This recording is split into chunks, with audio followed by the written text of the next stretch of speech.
So I'm gonna explain to you what it feels like to me. What I think the conspiracies and hidden realities are. Bear in mind a lot of this is probably delusional. But I'm gonna go into detail here. I suspect my stepfather and his family hasn't liked me for the past 20 years, if he ever liked me at all. And my mother was aware my stepfather was bullying and torturing me, but she would gaslight me and victim blame me. You know, he just didn't like me. And I suspect my family, my cousins, aunts, uncles, based on my mother and other family members, they had the narrative I was a monster and a psychopath and lacked empathy, and they villainized me. They basically scapegoated me and just, you know, and I suspect my cousins, aunts, uncles, stepsister, they were all living a life of luxury with rich, famous, and interesting people like Taylor Swift, Lady Gaga, Jeff Bezos, and they were excluding me from this life of luxury. And, you know, I was basically, for my entire life, in a solitary Joanne Greenberg fantasy world. You know, being treated like the bane of my parents' existence, treated like I was a burden, you know, abused, yelled at, gaslit, over-medicated with a mega regimen of medications. And I suspect, you know, my cousins, aunts, uncles, stepsister, with the narrative that I was a psychopath, which isn't true, with the narrative I was a monster, they were gang stalking, bullying me, you know, watching me on social media.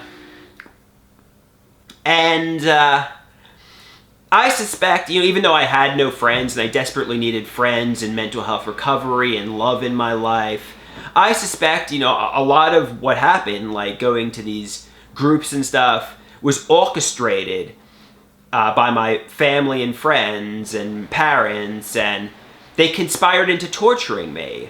I suspect, you know, pharmacological abuse, the HIV scare, it was all done to traumatize me. Basically, when I desperately needed friendships and mental health recovery, I suspect my parents orchestrated misfortune and trauma for me because my stepfather and his family didn't like me. You know, I suspect, basically, I mean, their narrative is, you know, I was like the blue blazer from the WWE, you know.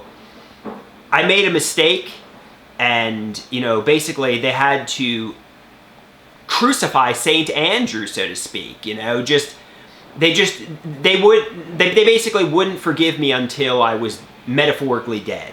They had to just, you know, basically burn me alive. You know, they could never accept, you know, I wasn't the person I was, and they had to traumatize me beyond traumatize me, so now I feel betrayed and don't trust anyone. I'm told this is all delusional, Andrew. There were no conspiracies with your family, parents, friends, and friends you met were exactly who they appeared to be on the surface. You know, everybody intended to help you make a mental health recovery. Nobody had nefarious intentions. I mean, obviously, the bullies from middle and high school intended to do me harm. The bullies from middle and high school intended to traumatize me. But there are no secret conspiracies. You know, there are no, you know, schemes to torture me. That part is delusional. And everybody's intentions, like the friends I met, my parents, family, were to help me make a recovery, not to traumatize me, not to metaphorically burn me, you know, alive, you know, set me on fire, like the Lady Gaga Bad Romance music video. You know, I was not, you know, yeah. I was not being used and discarded. I was not being tortured by everyone. I was not being treated like a piece of meat, like, you know, Lady Gaga's meat dress.